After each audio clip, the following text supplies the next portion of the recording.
Tony Levin is going to be at or near the top of any list of really good bass players.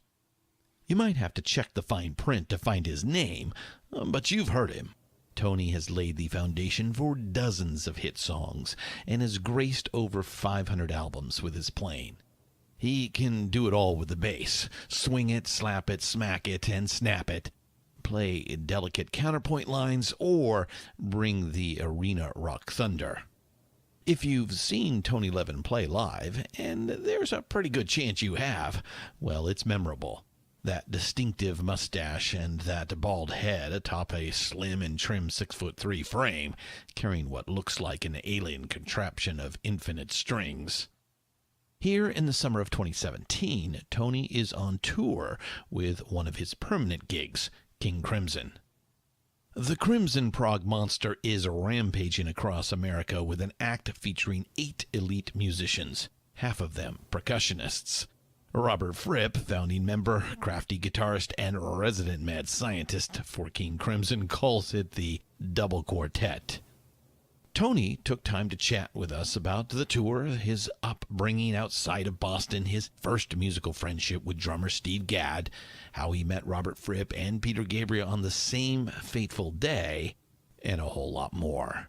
We'll also discuss a unique instrument called the Chapman Stick.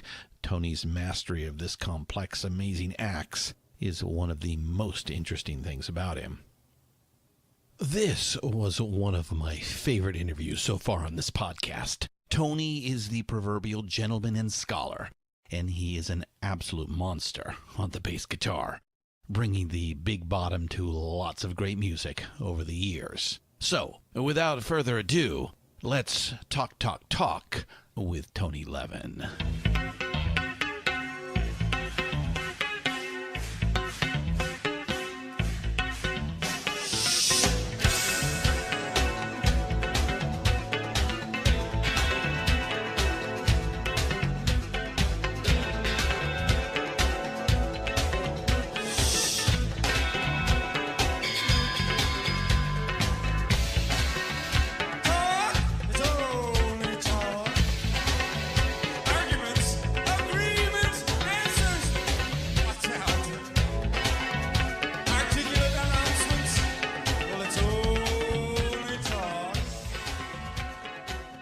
Welcome to Deeper Digs in Rock, Tony Levin. How you doing this morning?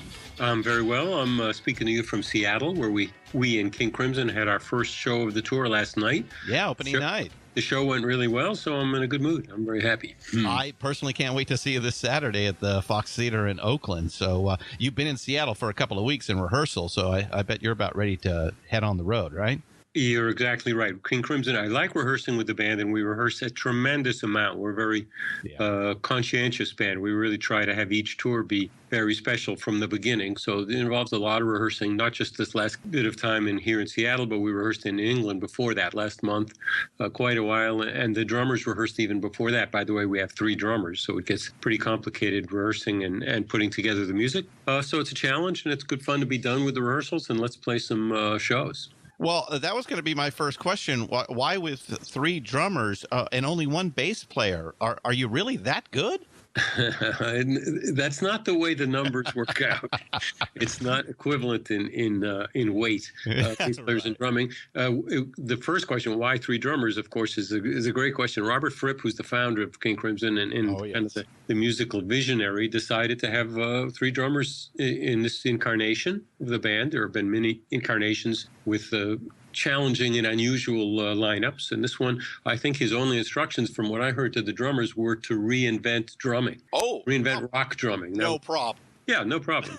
So they, before every tour, like they get together on their own and rehearse a great deal, in addition to which they work out and they devise a whole bunch of strategies for how to play a song without just pounding out the same part. They never played the same drum part. So that's fun. And as me in the bass chair interacting with the drums, I knew it would be hard, but I thought it could be quite difficult. In fact, it ended up not so difficult because of the ways that I mentioned that they devise to divide up the drum part. So I'm never playing with 2 bass drums at the same time. Where the pulse is really moves around fast within each section of each piece, but it is in one place, and that's what I play with the drummer who has that part of the field that I want to lock in with. Ah, so that's how you managed to keep the three-headed monster in the groove, huh?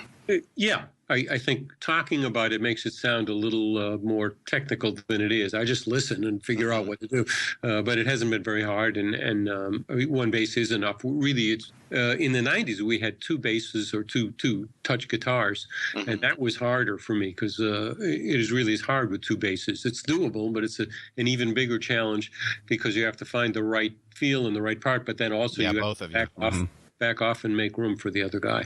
Yeah, I think Mr. Fripp is just messing with you. You're right, he is, but he's enjoying the ride. Well, hey, we'll talk a little bit more about King Crimson, but first, let's talk a little bit about you. So let's